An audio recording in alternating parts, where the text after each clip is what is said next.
The light here. Hi, everybody. This is Will Smith, and I'm here with Hendrik de Pagter, and our show today is going to be called We're All Gonna Live, We're All Gonna Die. And we're going to talk about a lot of different things in Victoria's garden, but basically what we're sort of concerned about is this.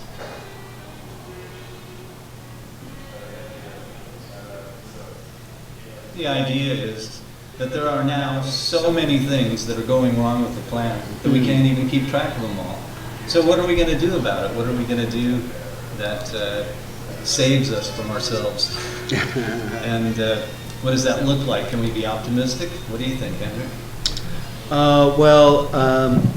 It's a very interesting question because the reason this particular topic came about, as I recall, is you're noticing my frequent posts on Facebook, We're All Gonna Die, with a hashtag and then a number.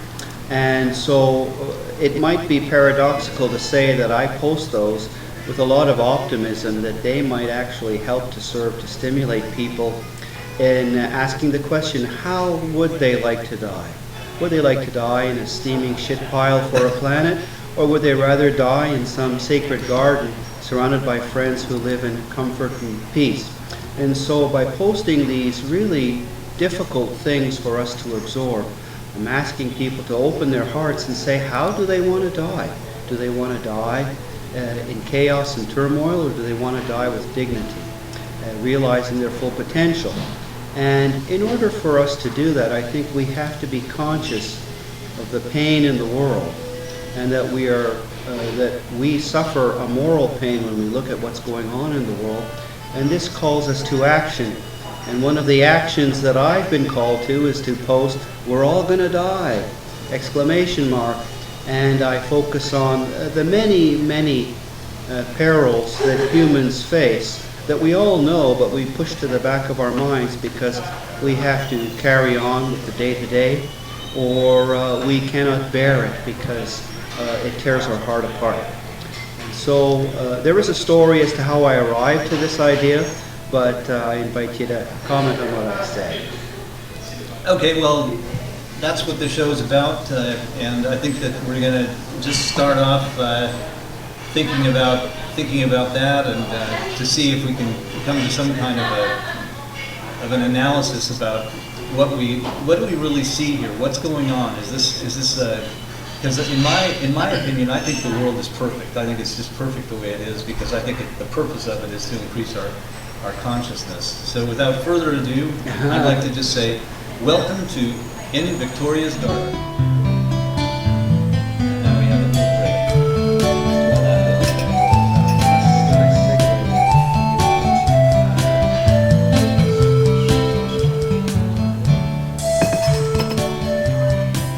Do you like my music?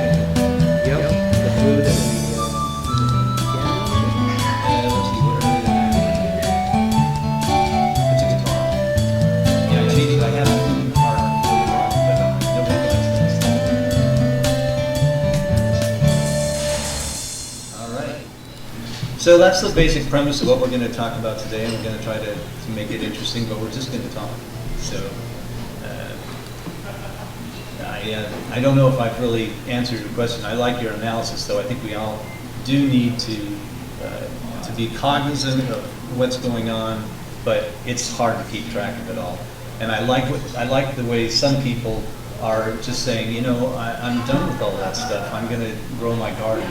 And I would like to say that that's one of my main points to take away from this. Is right now you have a lot of politicians and people in the private sector saying, look at this wonderful, glorious world that we're building for you. And a lot of us are saying, that's not really the world that we want. And so one of the most important things is right now our food supply, and we're especially cognizant of this on Vancouver Island. Well, we've only got a 3 to 5 day food supply, and what are they going to do? I mean, if they do have a problem that our food supply is cut off, it's just pretty much politicians are going to say, oh well, sorry about that, because that's what they do. So I think one of my main points is about this whole time that we're living in is that this is a time for each of us to wake up and say, nobody else is going to do this. I've got to take care of this myself, and I've got to figure this out for myself. I would say that that's the exact intent of my posts, that they are not meant for people to wallow in despair about dying polar bears and about crazier, hotter summers and the fires that come ever closer, but rather that they ask themselves, what can I do? This is painful for me, and they understand in a deep way, even if they're not conscious of it, but subconsciously, that they are interconnected, and what happens elsewhere is happening to them. They have their body, but there's the greater body, which is the planet. And with that awareness, one individual pain might be the message to an individual. This is what I've got to do. This is my calling. And since I have always personally favored communication and have always been interested in that, that's what I'm trying to do, is communicate these truths and see if they stir people to action. Well, we're both on the same page, and we have different ways of expressing ourselves. Probably is all. But also, you have to realize that since I'm involved with this Citizens Forum TV show, I do get to hear an awful lot of negative stuff about what's going on, more than I really want. I mean, I've gone away from directing the show sometimes and just had a hard time getting to sleep because some of the things that are shown on it. Well, I think if we have a hard time getting to sleep because we're suffering about the state of the world, that's a good first world problem to have. And if we cannot sleep because any number of environmental problems are filling us with fear and doubt, not only about ourselves but about our grandchildren and about species beyond ourselves, then I think that's okay for us to have a few restless nights. Yeah, I think one of the lessons that we have to learn is that we can't just focus on our little area. We've got to be paying attention. So increasing consciousness is very important. Well, paradoxically, when one becomes aware of the dimension of the problem and one is just one person, then actually it does shrink down to what one individual can do. Some of us are gifted with greater ability, others with less. And in that regard, and maybe Marx was onto something when he said, from each according to his ability, to each according to his need. We can upgrade that today to their need and their ability. But basically that's what you do. If you see the problem in the world, you say, what can I do? And sometimes it's growing potatoes in your garden, and that's a good thing. Well, that's what I'd like to mention, the way, one of the things that really got me motivated to start this show is I was in Costa Rica, and I was at an organic market which didn't exist when I lived there. And so I thought, gee, I want to go see that and see how consciousness is changing here, because really when I lived there, which was from 1998 to 2003 or 4 or thereabouts, there wasn't as much consciousness of healthy food, and it really, I could see it increasing or getting better every year, and now there are lots of organic markets. Anyway, this fellow was sitting there speaking French, and I thought, this is sort of an organic market is kind of an unlikely place for a French tourist, so I'm just going to introduce myself and start a conversation. And it turned out that he lives there, and he and his wife, his name is José Dugat, and his wife's name is Lona, and he's from France and she's from Guatemala. But when Fukushima happened, he was an engineer in France, and he decided, gee, it's only a matter of time before this happens here in France, because we don't have, there's just no such thing as safe nuclear power. Eventually something can leak and cause these huge problems. And so he and his wife talked, and they decided that they would move to Costa Rica and start a self-sustaining, a farm that's organic and renewable, or what do you call it, sustainable. And so I said, well, gee, I'd like to interview you about that. I'd like to make a video. So he said, well, why don't you come out on next Saturday and I'll show you what we're doing. And I went out there with a couple of cameras, and my friend who lives in Costa Rica was letting me stay there with Carolyn. And we spent a few hours, and at the end of these, a couple of hours, I was exhausted because this guy is so smart. And he's just got this all figured out how to make, he said his goal is to be able to tend to his garden when he's 85 and just be able to putz around and still generate all his food. So I just thought, wow, this guy's a genius. But the thing about it is that when he had this epiphany when he was living in France, he didn't do anything except, he didn't protest or ask the government to do something. He just went ahead and changed his entire lifestyle. And so that was very impressive to me. When somebody sees something and gets that worried about it and they're willing to move to a foreign country, change cultures and all that, that's big. So I thought, I'll bet you there are a lot of people out in the world today that are doing pretty much the same thing as Jose. They're seeing the situation and they're saying, I've got to do something about this. I can't wait for somebody else to do. It's threatening my very existence, and so I've got to do something now. And I think that's just really admirable. But that was enough to get me to start thinking about this show. And unfortunately, my energy level at my age isn't as high as I'd like it to be, and it's taken me an extra year and a half to really get going on it. But anyway, that's just a little congratulations for getting going on it. Well done. Great. I think I had to learn a lot more, and plus I've had a couple of false starts with equipment trying to do it. But I'm really happy with the way these things are turning out, and I want to continue with this. And I'm really glad that you're doing this with me right now. I hope you'll help me at least as a casual host or person who wants to be involved with it, because I think I learn a lot from you, and I think you probably learn a lot from me because we're from different backgrounds, so I think it's a good mix, but we're both concerned about the same things, which, that's a good thing. I don't quite know how to respond other than to say that I've appreciated being exposed to what you're doing, and I think it's very empowering that for a modest fee and a bit of studying, you can find the means to communicate your truth, produce it and disseminate it, and it's out there for everyone, and that can be a very empowering message. And so I appreciate the intent, and it's perhaps what you're called to do in terms of responding to the problem. I'm interested in your example of the Frenchman who reacted to Fukushima and empowered himself and left and went to Costa Rica and started anew.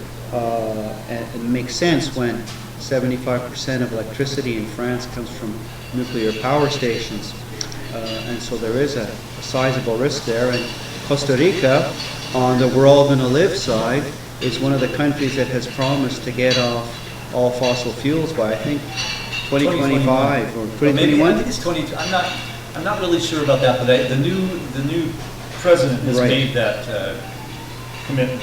So that's in the "We're all going to live" column, motivated by the "We're all going to die" column.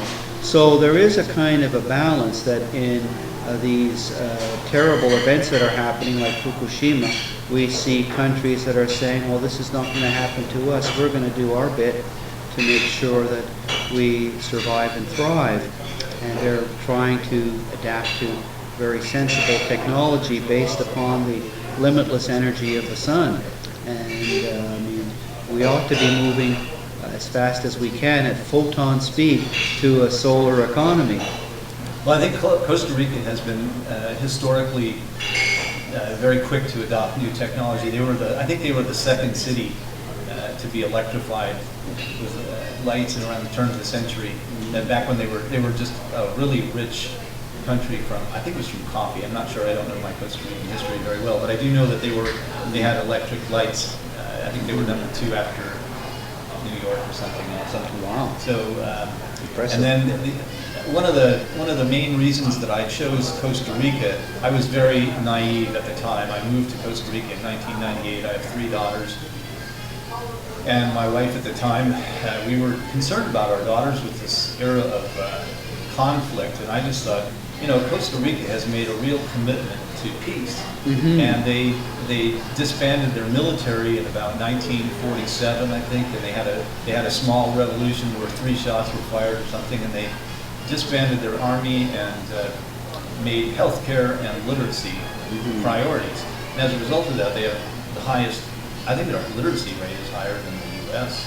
It's very high anyway, and of course they don't have an army, and they don't have people don't emigrate from Costa Rica and get a new nationality. They stay Costa Rican so they can come back. At least that's the ones that I've spoken to. They're very proud of themselves. So I think we can look to Costa Rica to doing some exciting things. And even if they're not very big, it's still important. I think all around the world we can look at countries that they do some things well. Bhutan has the Gross National Happiness Index, which is a totally brilliant idea, and they divided that into 8 sectors, and they divided those 8 sectors into 8 sectors. So you've got a 64-petaled lotus of conscious thought about how should people be happy. And one of the things that they're doing is they're expanding their forests to the point where Bhutan will be 75% forest, because that makes the planet happy, that makes Bhutan happy, that makes the people happy. It enriches the air, it increases the oxygen. What's the percentage of forest right now, do you know? It's about 65%. 65. Yeah. So they're working hard to increase that. And I think that speaks to a relationship with the earth. There's a story of a First Nation in the United States that was increasingly losing their land to white settlers, and finally under some treaty they were given 100,000 acres, and about 1870 the people all met and they realized that this is all we're going to have, and so they made a decision to honor that land, and they have had a thriving lumber industry there for 120, 130 years, and they have more trees now than when they started in 1870, because they've really thought about the future and their relationship to the land and what that small piece of land, 100,000 acres, can give their nation, their people. Now, I don't see Canada thinking that way, but on the other hand, you could take a look at our immigration policy, compare it to the Gastarbeiter model in Europe, and say, well, we've got a leg up in that area. So if we were to look at the diversity of the world and see how many wonderful things are happening, then we could patch together a pretty fine world, a beautiful quilt. Well, I think that's where we're headed, actually. I mean, I think that at this point, we've got a food supply problem. I mean, we've got food that isn't really food anymore. But we do have a lot of people who are interested in sustainable gardening and new ways of providing lots of food. So some of the aquaculture things, and I don't know. There's so many different urban things. Farming. Yeah, urban farming. This brings me back a little bit to your comment about the Frenchman in Costa Rica and how he empowered himself. The reality, José, the reality is that not everyone has the ability or the capacity or the financial resources to do what José did. So there are a lot of people stuck in their reality. So how do we assist in empowering everyone? And in our industrial growth society model, I don't think that that's working, because it comes at the cost of turning the planet into basically mining and forestry and stripping it of everything. We're actually converting matter in order to make more humans. So it's a closed system, and that's what we're doing. There's a finite ability to do that, and So I'm concerned not only about the individual empowerment, but the collective interconnectedness and how we empower that. Well, I'd like to, let's see, I can address that a little bit. I think that one of the things that I want to talk about, and this conversation is just sort of an opening thing. I mean, we can get down to specifics, but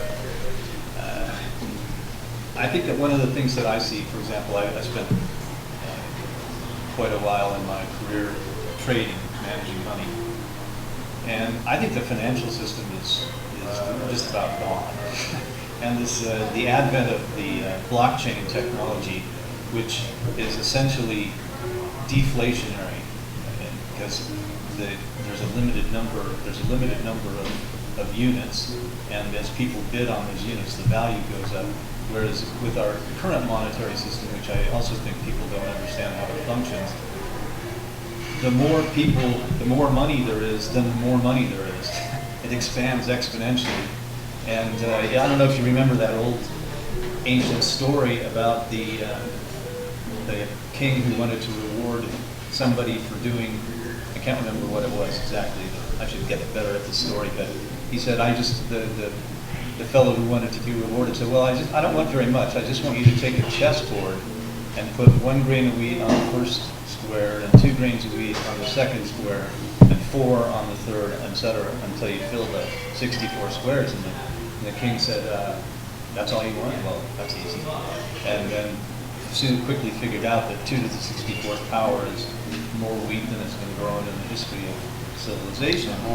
And what we don't realize is that the way our monetary system functions, it's based on a very simple equation, which is future value equals present value times 1 plus I to the nth, which is an exponential function.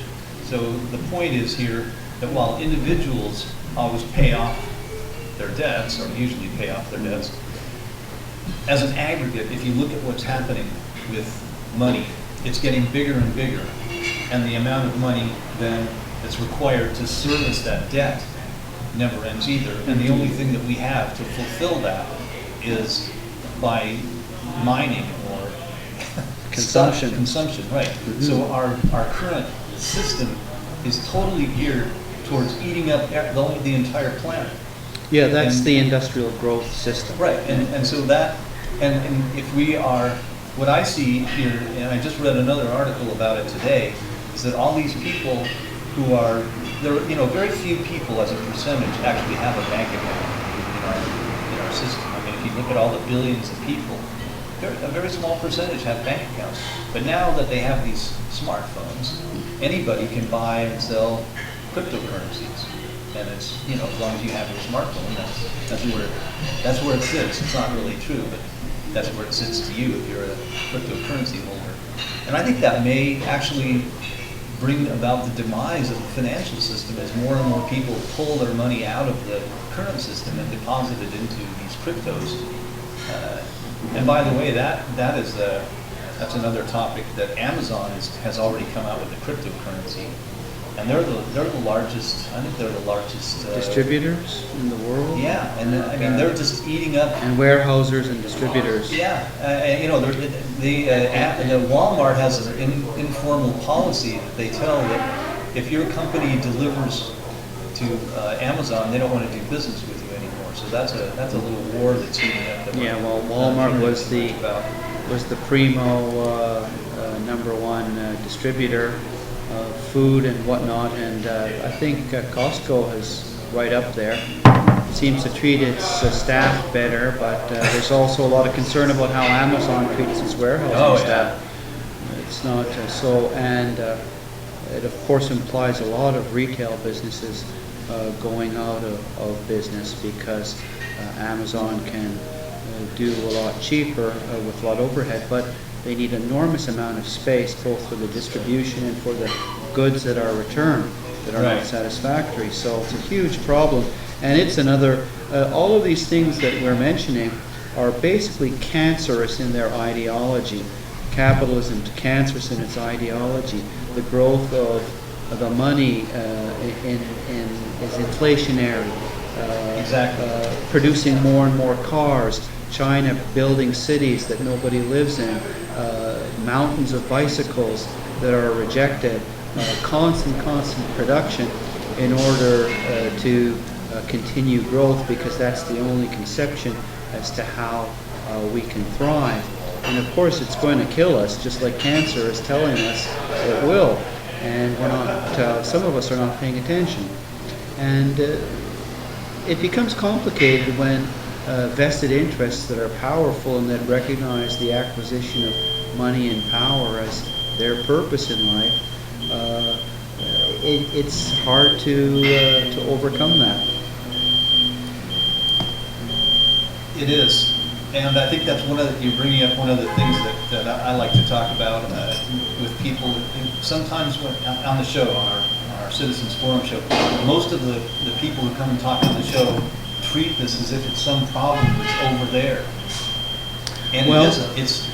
We're in the problem. We're in the problem, and in that regard, I'd like to tell you the story of how I came up with this idea of we're all going to die. I would like that. And in 2010, I believe it was March, the Church of Truth, also known as the Community of Conscious Living, they had a series of events called Oneness Wednesdays. And for the month of March in 2010, a woman named Joy Emmanuel, who was living in our eco-village, or subsequently did, was presenting on something called The Great Turning, and basically it was the works of Joanna Macey and the work that Reconnects.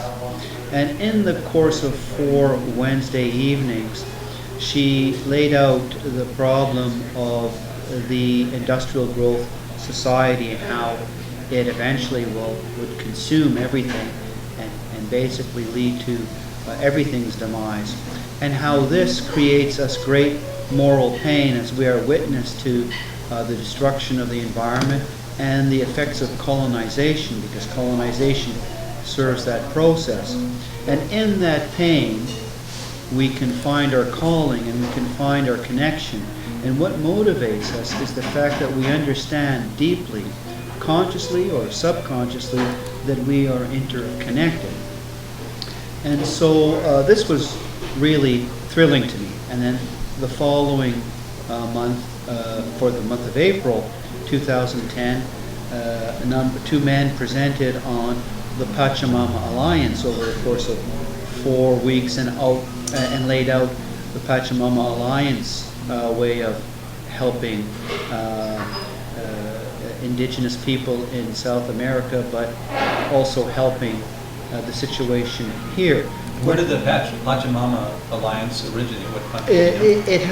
What happened is that indigenous people in the Amazonian influenced areas of Ecuador realized that they needed allies in order to stop the continual encroachment of oil companies and mining companies, and that their small numbers did not allow them to win this battle without allies. And so they sought allies in North America, but they had a unique perspective. They said, we will allow you to help us if you go back in your country and you look at the things that your country is doing that makes it necessary for oil companies and mining companies to invade our territories and steal our territories. What is it about your culture?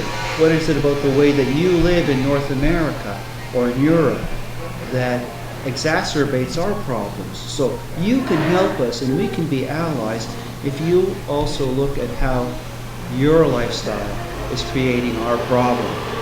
And that was very empowering for people coming from the West who wanted to help. And so that's a strong alliance where you take on your collective responsibility for, you are responsible for what's happening in Peru, you are responsible for what's happening in Ecuador. And if we look at the role of Canadian mining companies in Latin America, well, what should we as Canadians be telling these Canadian mining companies when they're encroaching upon indigenous land, they're poisoning the land, they're leaving behind enormous mess, they're killing for gold? This is happening by by companies that are headquartered in Canada. So we have a relationship. We might not want to look at it, but we have a relationship with all around the world. Yeah, that is I know about a little bit about that. That one of the reasons that companies choose Canada is because it's very protective of some of the nastier things that they're known for doing in other countries. So coming back to Joanna Macey's, the work that reconnects, for me, I was there already, I would say, but it motivated me to look deeper at what are the concerns that are happening, and there are so many that I started whimsically on Facebook to number them, and my thought was that as the number climbed, people would get like either annoyed or perhaps even more gobsmacked about how many things we need to attend to in Victoria's garden and in the garden that's our home, the planet, right? So that was the motivation. Yeah, the idea for the name of In Victoria's Garden is yes, it has to do with Victoria, but Victoria can also be taken as kind of a personification of this goddess of garden. Right.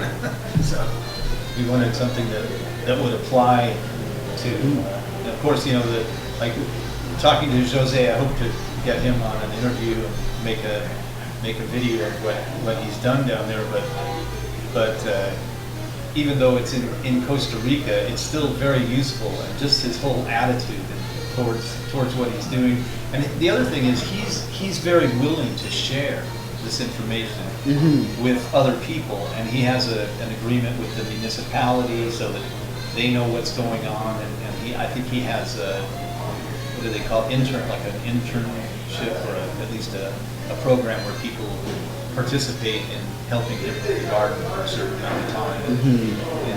And one of the things, for example, that I was really impressed with, that I hadn't seen before, but now I recognize that it's all over the place. He's got these worms that work for him. The red wrigglers? The red worms. And boy, they do a job. All he has to do for his compost is not throw any citrus. Okay. They don't like citrus. They don't like citrus. But everything else, you just throw it in there, and they turn it into urine. And it's very fertile stuff. He says that he can charge $50 a gallon for this stuff. But the thing that's cool is that he's got these worms in a tray, and it just sort of drains into a jug. Wow. And so rather than, I don't know if you've ever had to do compost, but it's kind of a pain in the neck sometimes. Yeah. Some of it's not done yet. That's right. You got to sift it, and yeah. So I like the worm idea. Yeah.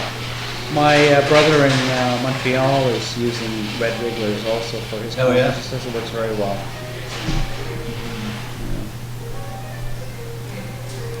I used to have a file called "Why I Don't Live in the United States," and when I moved to Costa Rica, I realized that I had this idea that somehow this stuff that I saw going on was just local to the United States, and that there were other places in the world where this wasn't true.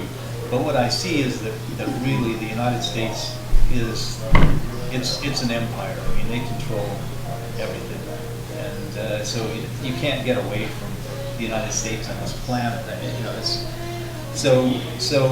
I realized that it doesn't really matter so much where you live, but what your attitude is towards what's going on. And that's, well, have you read John Perkins' book, Confessions of an Economic I have, Hitman? indeed, yeah. So I read that book, and that blew the top off my ideas about how the world works, because this guy, I mean, he's very, you can't help but like him. I mean, he's a patriotic guy. He's going to work for his country, and I think the same way.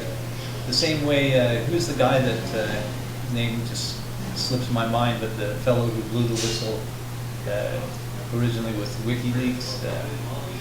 Julian Assange? No, the other. The guy who ended up in Russia. Yeah, what's his name again? I'm having a senior's moment too. Well, Well, anyway, the story, I listened to him, maybe it'll pop into my head. Yeah. And he was all American and believed in what he was doing, and I can't help think that really everybody is like that to some extent, is we have a story about what we're doing.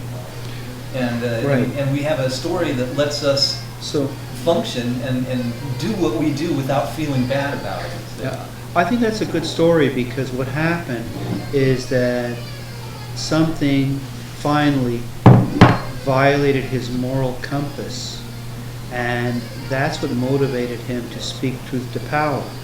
So again, with we're all going to die, my hope is that something violates the observer's moral compass, and she or he or they are empowered to find something inside themselves, to grow a tomato, to help an old lady across the street, to go to a protest, to write a letter, to go vegan, I don't care, right? Mm-hmm. But to find something within oneself that says, yes, I am connected, and yes, this is my body, this earth is my body.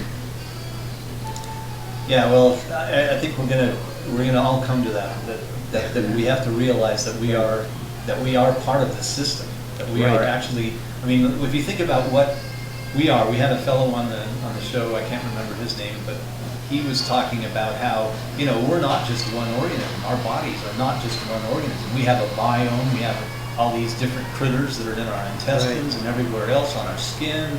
They're just everywhere. Then we wouldn't be alive if we didn't have those things. So to say that we're just a single being and we can somehow isolate ourselves from the environment is just a wrong concept. It doesn't take away from our uniqueness.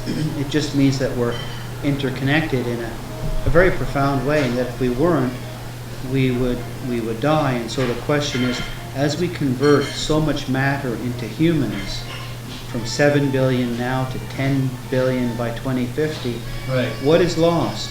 And is the exchange worth it? And I think that when we regard the fact that we're fouling our own nest, then it becomes pretty clear that we're headed for ecological collapse unless we, I guess, accept the fact that we have developed a certain kind of universal consciousness that requires us to change gears. We've talked about this before in the past, where humans, maybe not unique in the universe, but humans are the universe looking back upon itself. We do that with telescopes and microscopes, and we all originated, whether it be 6,000 years ago thanks to God, or 14.5 billion years ago thanks to the Big Bang. We are stardust, and here we are, and we are stardust looking back at stardust. That's amazing. That's invoking us towards self-reflection and seeing how we're connected to the all. And so, to me, there's a romantic tragedy in the potential that humans could be wiped out when we're reaching this pinnacle of the universe reflecting back on itself. So it would be a horrible tragedy. Matter would continue, the earth would continue, the evolution of the solar system and the universe would continue, and we see that in that process there is ever increasing complexity of life form and diversity. So something else will emerge, but I'm romantically attached to the idea that humans ought to stick around and see what else we can do. I am too. I think that all of this is forcing us to say, hey, wait a minute, this is, we got to do something. Yeah. And there are people who are doing that. Some of the things, but the main thing that I really want to explore with this is the role of consciousness. And I want to get to that eventually, because our scientific inquiry with finding out about quantum physics and how the universe works, and that really consciousness is primary and that we create our reality. But we've got to figure that out, because we're not really conscious of it. I mean, we think that when we push something on the table, that's moving it, but really it's a lot more complicated than that, and there's a lot of, I mean, and it's not something that's easy to explain. It's not something that's easy for us to get. But what I like to talk about in this case is to help people see this is, when did people realize that the world was round instead of flat? Well, first of all, that wasn't an event. That's a process. And there's some people running around who still think that the world is flat. And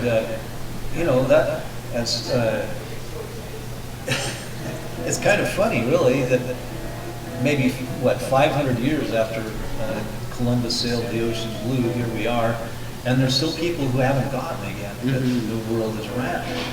And how did that? And we send them our love. and we elect them to political office. But what I'm thinking is that I try to think of how did this happen. If you go back and you do the thought experiment, well, maybe somebody back in the time of Columbus said, yeah, that's nice, the world's round.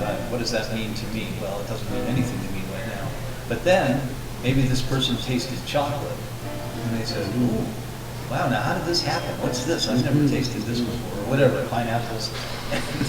And so that changed their consciousness, and that this is a possibility. And I think that we're all kind of faced with that right now. Is we have this thing, this explanation of the way the world works called quantum physics, and it turns out that it's not such a new idea. I mean, quantum physics says that our reality is a projection. There's something that exists, and if you put a energy through it, that it projects onto our space. And Plato talked about that. Plato said we're shadows on the wall. So this is something that we're sort of rediscovering. Or if you go back to some of the Indian, Vedic, I think they're called, the Mahabharata, right, things like that. The Dvaita and Advaita philosophies, non-dualism and dualism. And I think the paradox is that we're all unique and that we're all one.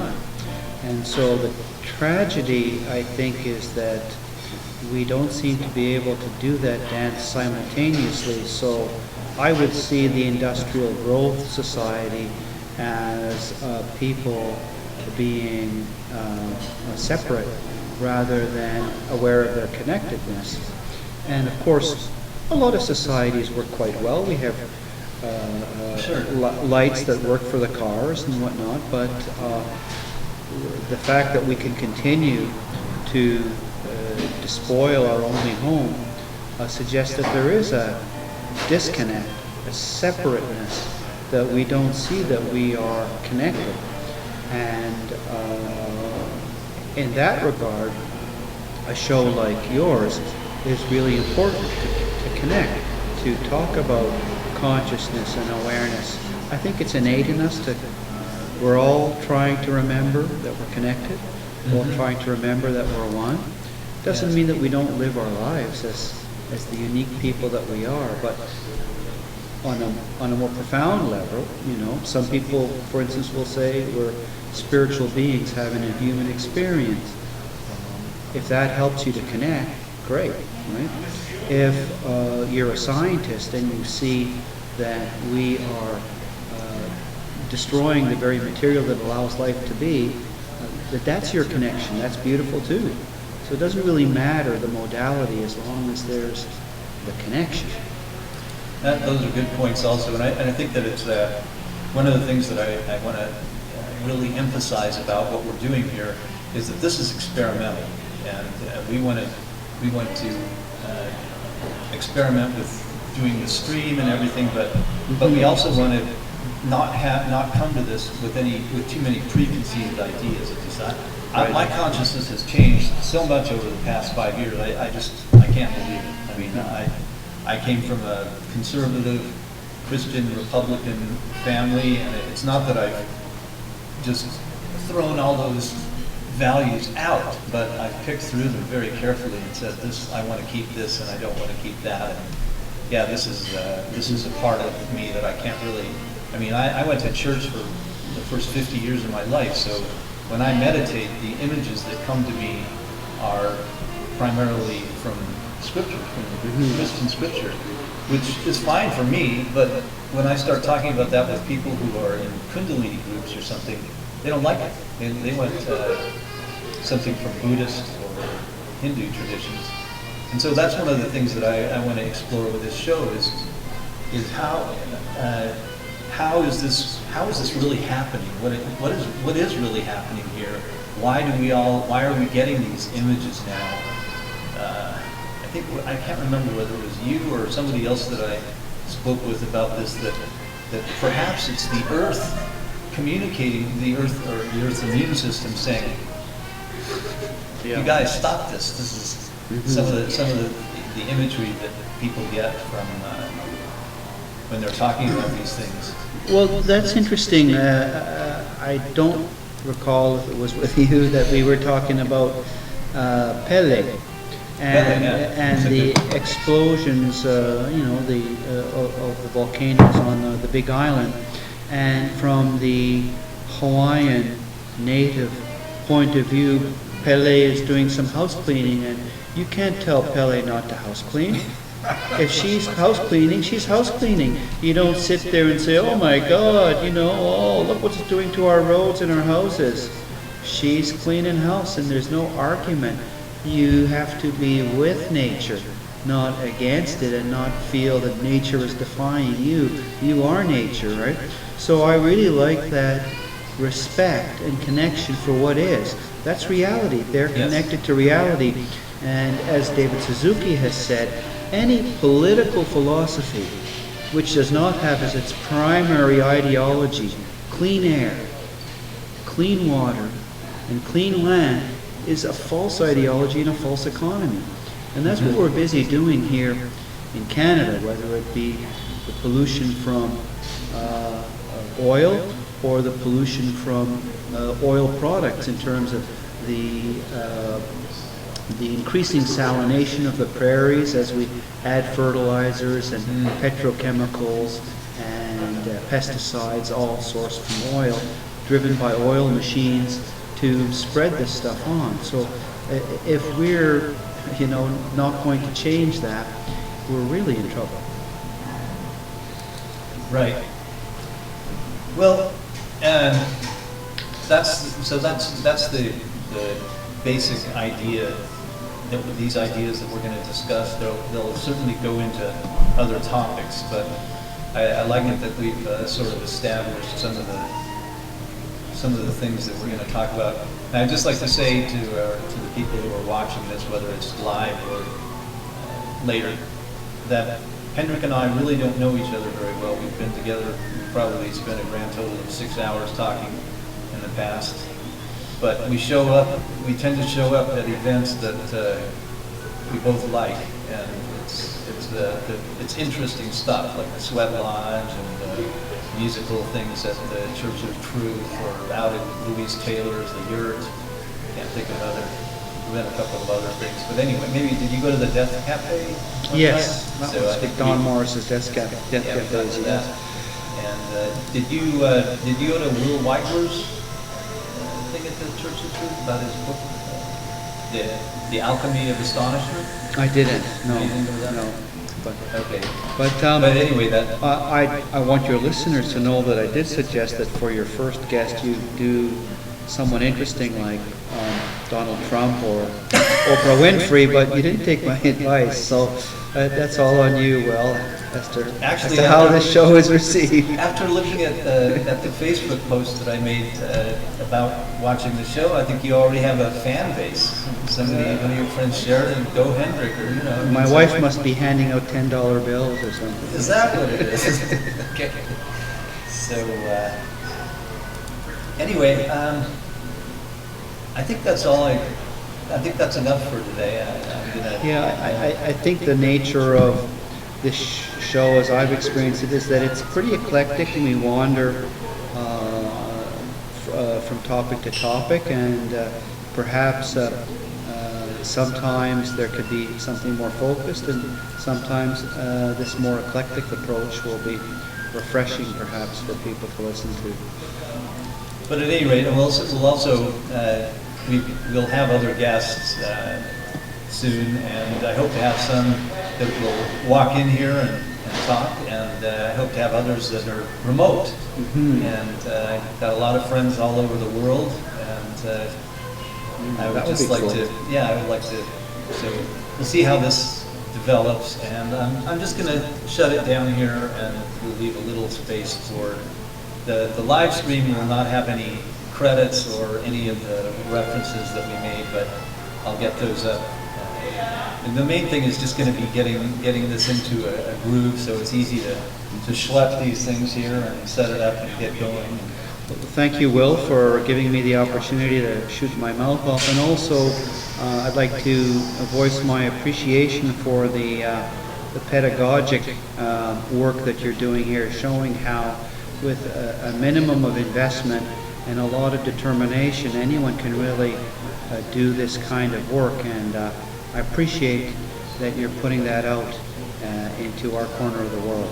Well, thank you. I'm really excited about it. We're using free software for this. The switching software is Open Broadcast Studio, and it's running under Ubuntu 18.04, which is the latest revision of Ubuntu. The guys at Boomer's Computer, I just like to put in a little word. If you need anything done that's either you need to buy a computer or you need something that's out of the ordinary, these guys are brilliant. They're all certified geeks, and they'll do their best to help you, whether you're trying to get some data off your hard drive or buying a new system or putting together a killer gaming system, whatever. They're one of the stores that I really like here, because they're very friendly and it's not too glossy. And they didn't mind, you know, I bought this computer for $50 and a hard drive for $50 and a couple of cards for, I don't know, the video card was another $30. But they're willing to put up with that, and I think that's they're not just trying to sell you a $3,000 system. They'll help you get what you want. So, anyway, and I will add on the piece that at the end with the credits and maybe some of the books that and other resources that we've mentioned. Yeah, again, Joanna Macey, the work that reconnects. If you Google the work that reconnects, Joanna Macey, it will lead you into a profound analysis of the way the world is, and it offers whoever wishes a way forward in terms of dealing with the pain and enhancing the connectedness. Great. Okay, well, thank you very much for watching this first episode of In Victoria's Garden. And I'd like to ask anybody who's watching this, whether it's on YouTube or Facebook, if you have any comments, we'd really appreciate anything you have to say, whether it's on the content or the technical aspects, or if you have any questions. And eventually we'll have this on the website too, so there'll be plenty of places to voice your opinion and get more information. But for right now, this is the start. So thank you very much for watching.